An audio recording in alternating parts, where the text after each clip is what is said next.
Dugaan suap pajak yang lagi-lagi muncul kembali menimbulkan pekerjaan rumah besar untuk menumbuhkan serta mengembalikan kepercayaan masyarakat untuk membayar pajak. Apalagi pajak adalah tulang punggung penerimaan negara.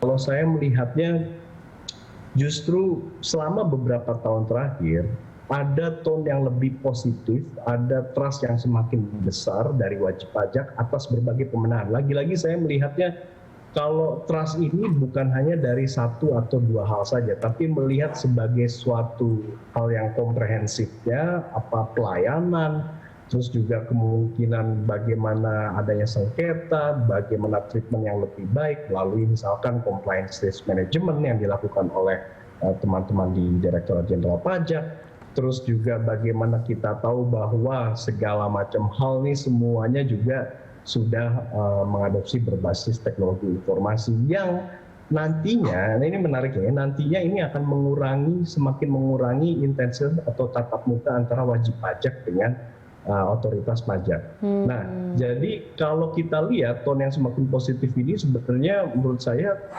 kepercayaannya itu sebenarnya masih ada di sana.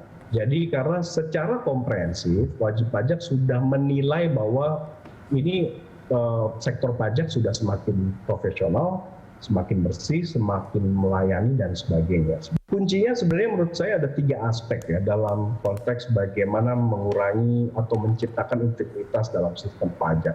Yang pertama sudah pasti transparansi dari berbagai sisi ya, baik dari sisi bagaimana perumusan kebijakan sampai nanti bagaimana pertemuan, pemeriksaan dan sebagainya.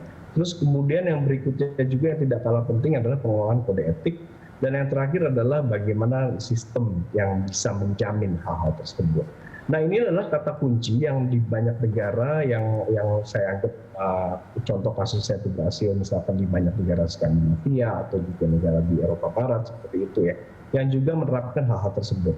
Nah, menariknya juga di Indonesia kalau kita lihat 5 pilar reformasi pajak di Indonesia 2017-2020, ini kan diantaranya adalah SDM, jadi bagaimana tata kelola SDM yang lebih profesional, integritas dan sebagainya. Terus kemudian ada basis data dan teknologi informasi, serta organisasinya dibenahi juga. Jadi sebenarnya kita pun, kenapa juga saya mulai ini dengan apresiasi, karena menurut saya adanya kasus ini sebenarnya tidak lepas dari bagaimana reformasi pajak yang berjalan secara kontinu ini telah membuat sektor pajak ini semakin bersih. Menurut saya seperti itu.